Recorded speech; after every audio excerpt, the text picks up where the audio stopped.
A generation ago, personal computers began to make their mark on the world.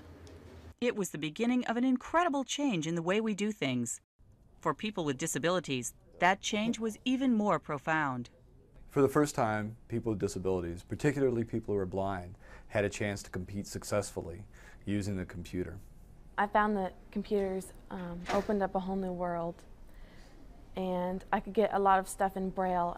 What I can do is I can use my screen reader to get into a different program. I can type something up just regularly on the computer, hit 3 buttons, and it will be in Braille right in front of me on a piece of paper.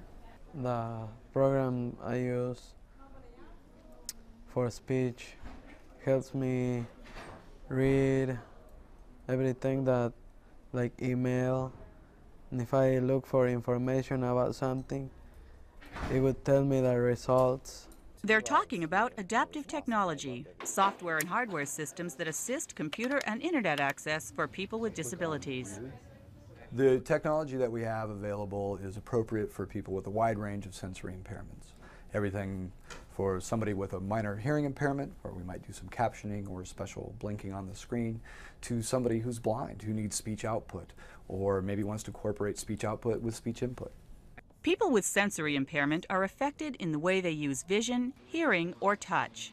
They may have a slight loss of ability, or they may be completely unable to use one or more of their senses. People with visual impairments have low vision or blindness. People with hearing impairments may be deaf or hard of hearing. Those with tactile impairments experience numbness or limited sensitivity, often in hands or fingers. Sensory impairments affect people in a variety of ways, depending on how well they've adjusted to their disability, how significant it is. For me personally, with a significant, profound hearing loss, I have issues with communication. Hearing and talking on a regular phone is nearly impossible for me. However, the use of computers lately has really enhanced my communication abilities, especially with the use of email. With email, I'm able to communicate with anybody, anywhere, anytime. Some people with sensory impairments may not need adaptive technology for computer access. Others will require significant enhancements. To decide what works best for you, start by determining what you want to be able to do with the computer. Then choose accommodations that help you do those things.